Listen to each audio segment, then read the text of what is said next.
My wife is fun-loving, adventurous, and very family-oriented. Or at least she was before this all began. Very early in our relationship, she made it clear how important having a family was to her.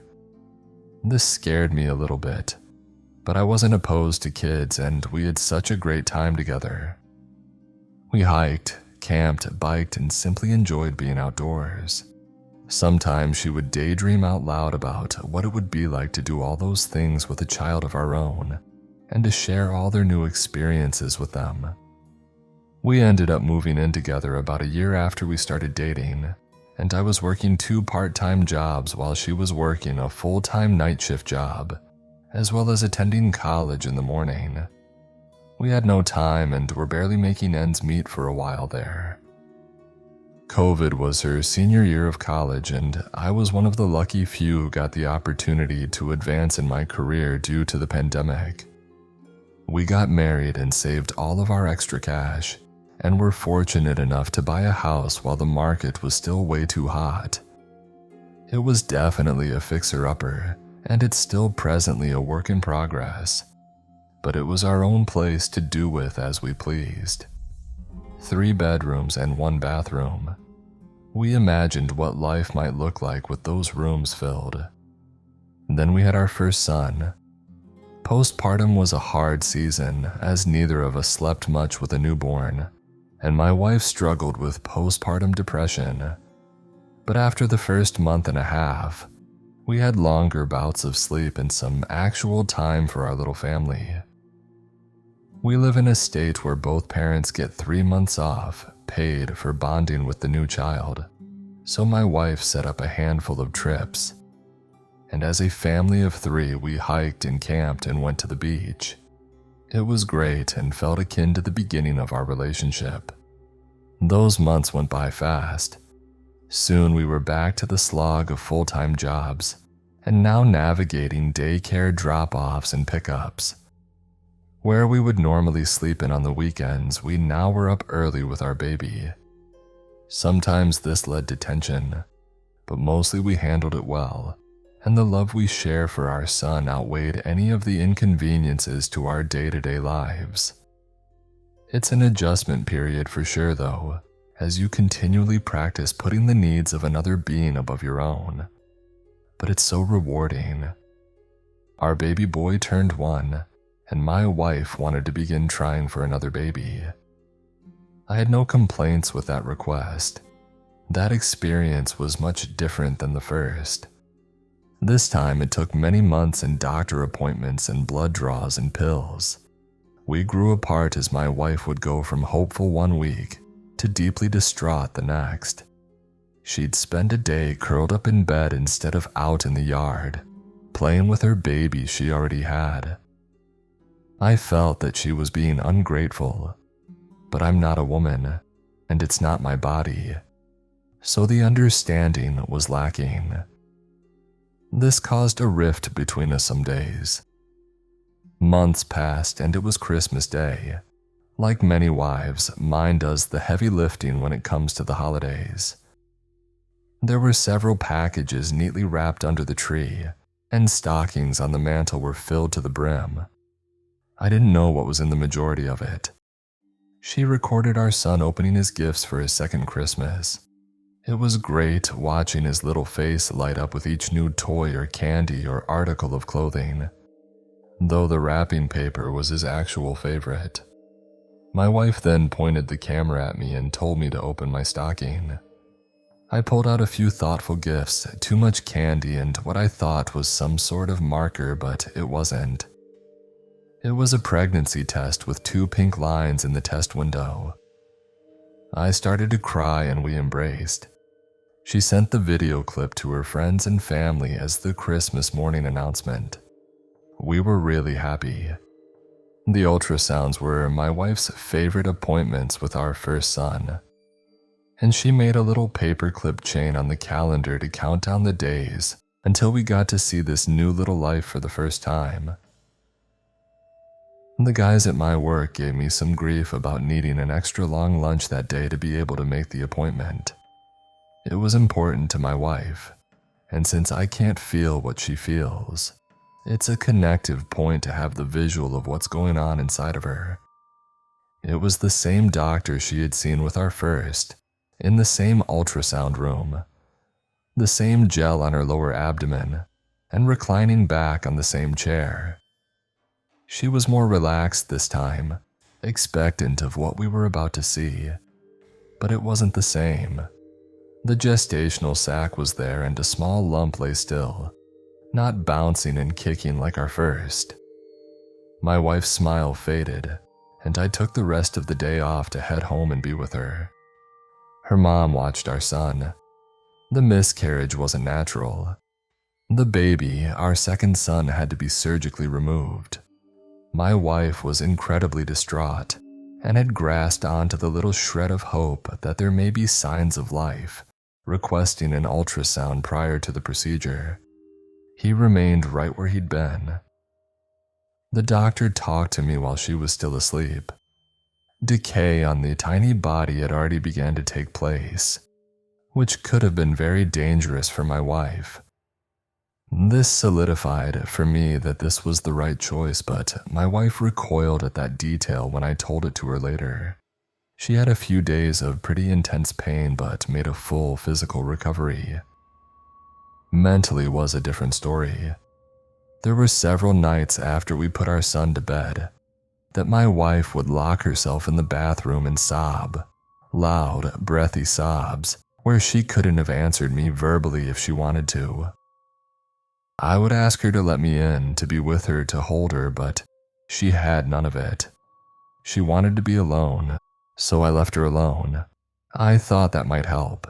But when her bathroom sessions ended, she'd come at me vehemently. "What are you even doing? Did you even care? What's the matter with you?"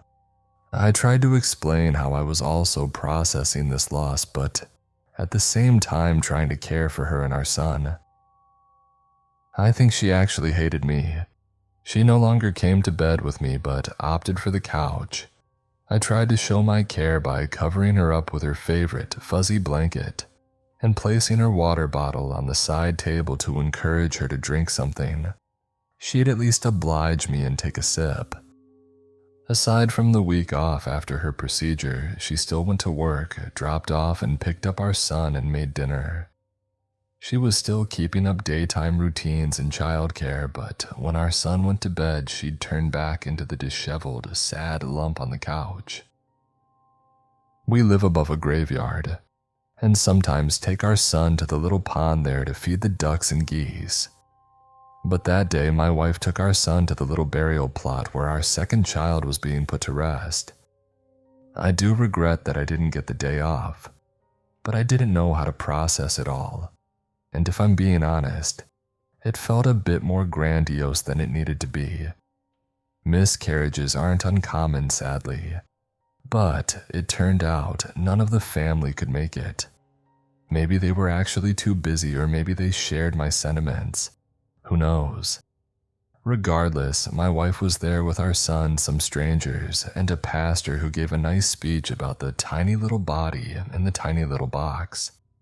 I got a picture of flowers on the graveside, and my wife didn't say much else to me.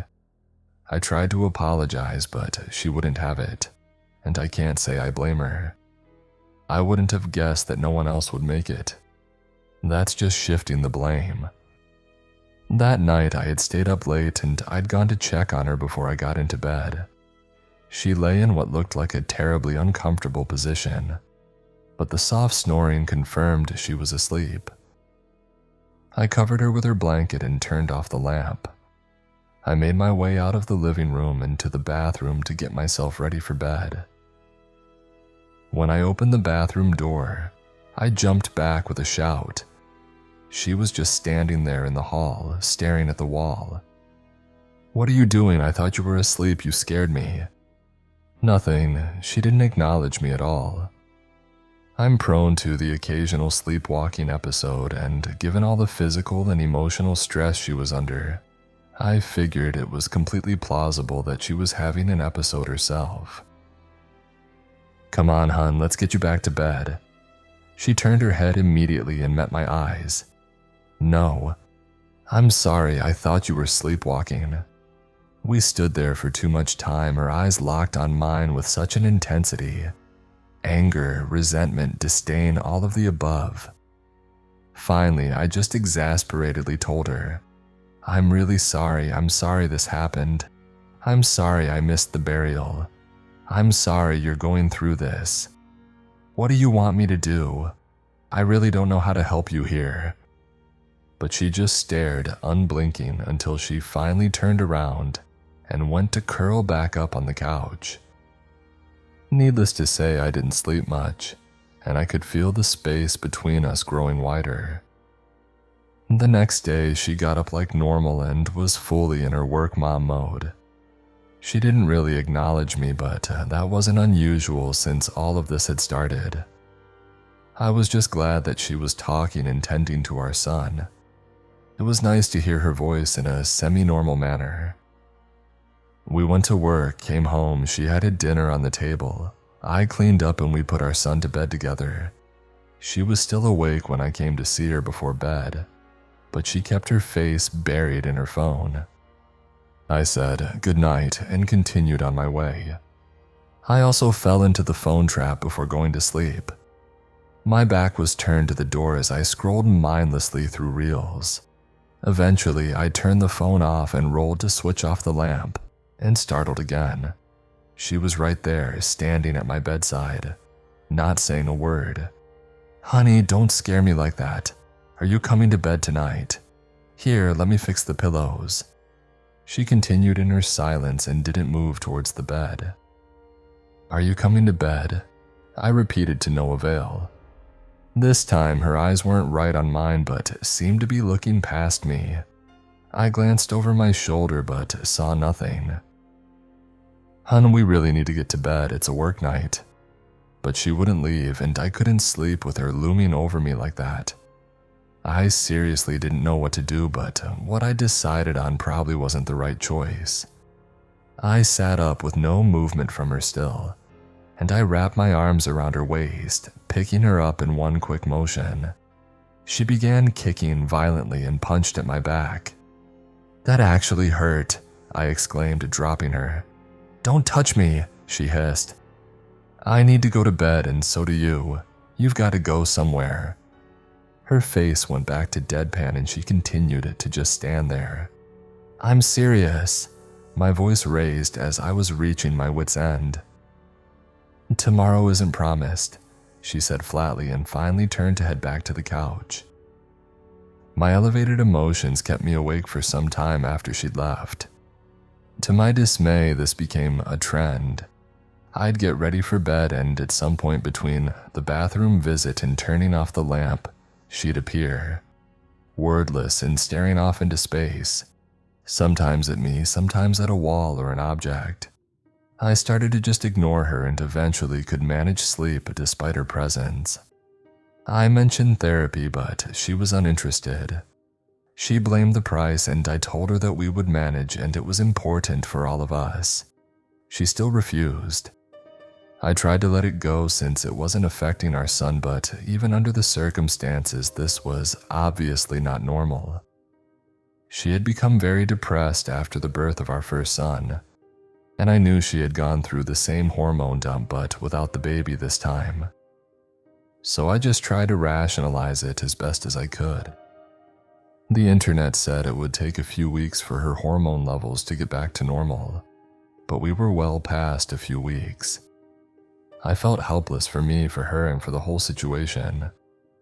I chose to call her mom and didn't go into details, but just let her know that her daughter was not doing very well mentally. Apparently, she hadn't shown any alarming behavior to the rest of the family, just the normal motions of grief that one might expect. Her mom came and took her on a little outing, and my wife seemed to be in a better mood when she got back.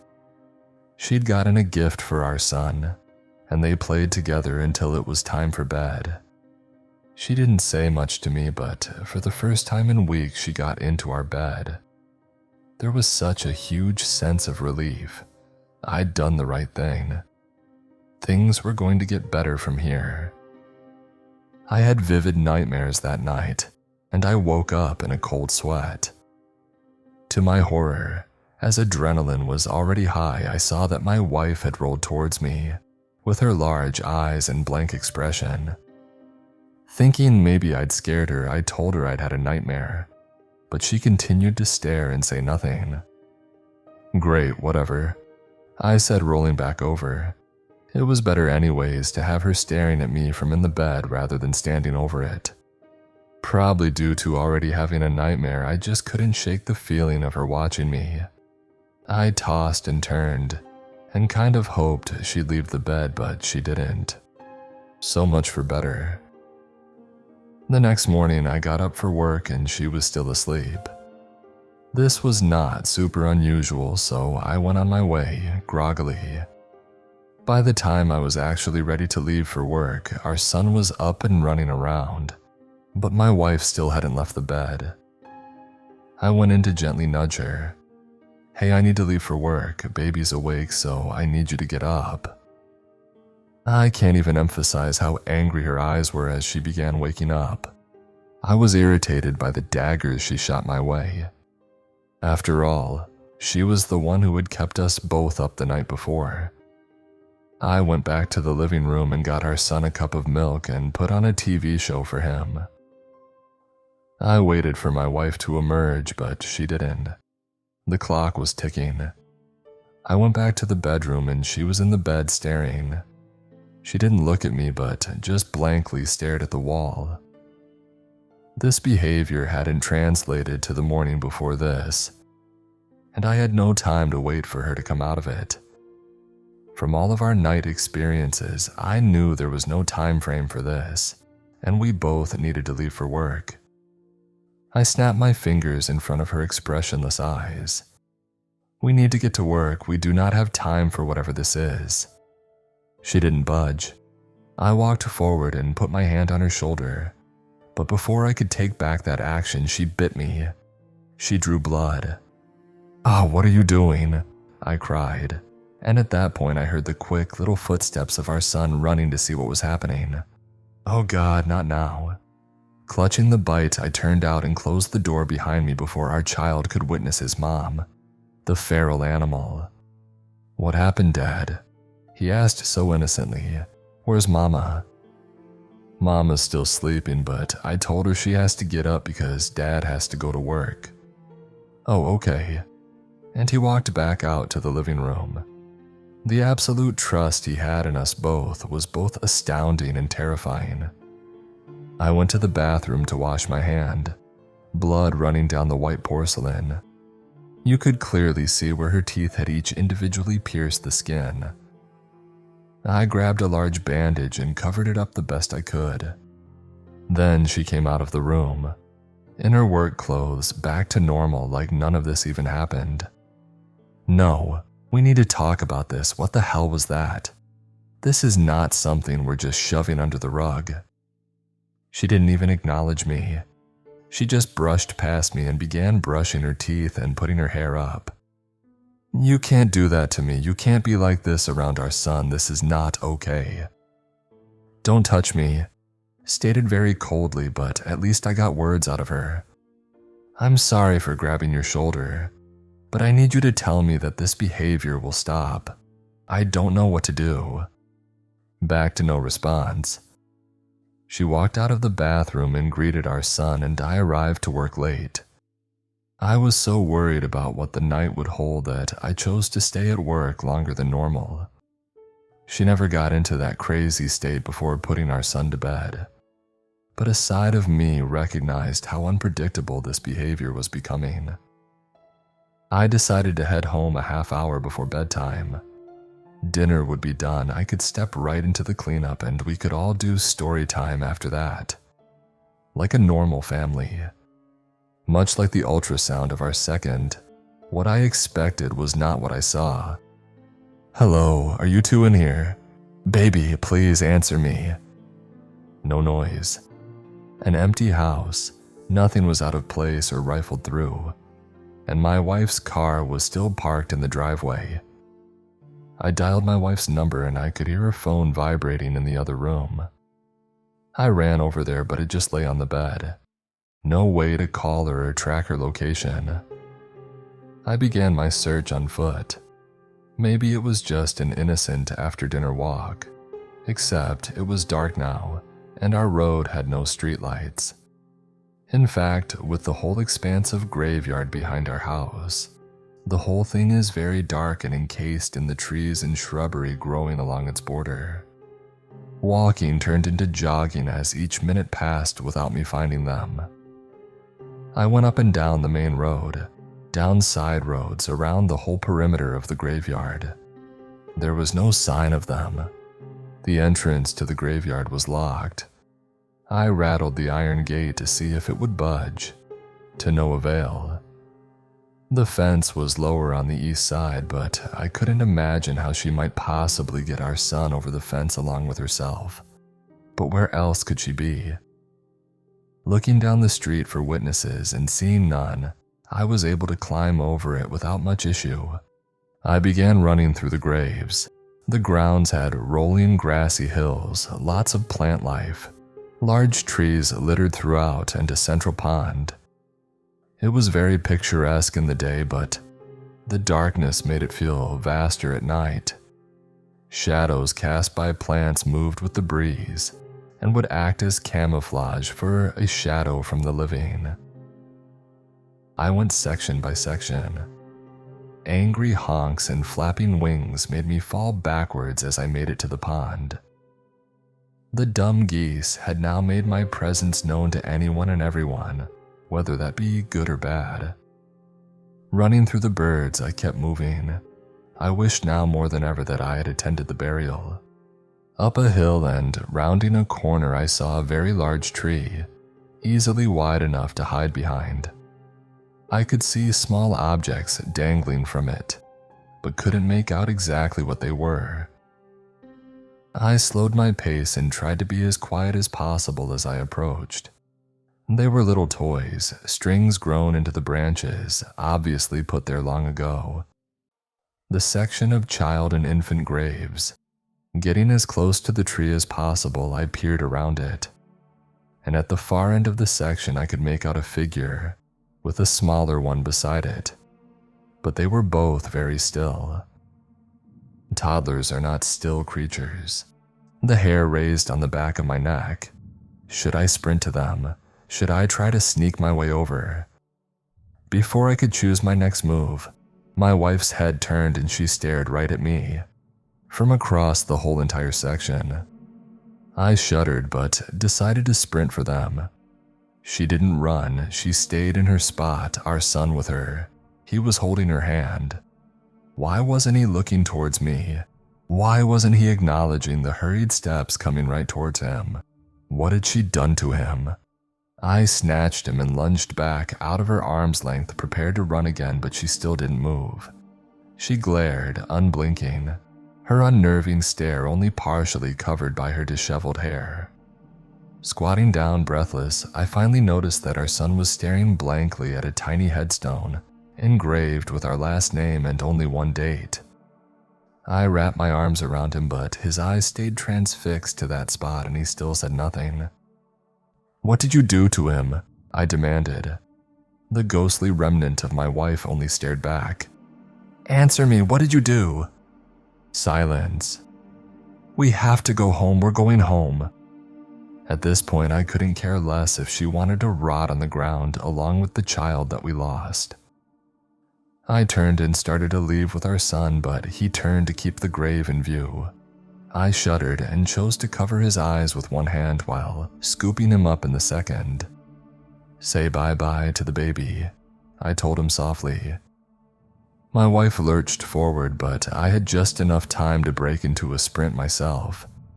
I'm generally faster than her, but carrying 40 pounds in one arm did not help.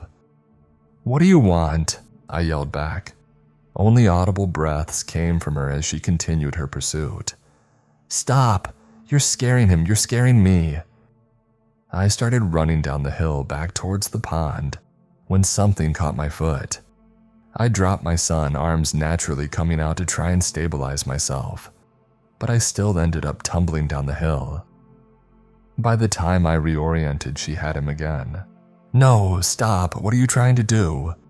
I stumbled back up the hill, and this time I used my full weight to knock her onto the ground, inadvertently pulling our son down with her but leaving her pinned under me. She screamed and squirmed and tried to bite, legs kicking any way they could, nails digging into whatever part of me she could reach. Our son finally seemed to come out of his trance and began crying at the unsightly events before him. "Look what you're doing," I yelled at her, but she just continued to writhe. "Dad, stop it, Dad, you're hurting Mama," the little voice screamed, and he started hitting and kicking me as well. "Look what you're doing," I repeated, voice breaking. "Look what you're letting this do to us. You can't bring the dead back to life, and you're destroying your relationships with the living." She finally went still, though our child continued to fight for his mama with all of his might.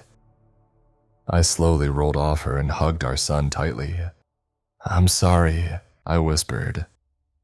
We all got up slowly, but my wife went right back in the direction of the tiny gravestone, head hung low. I took my son by the hand and we headed home.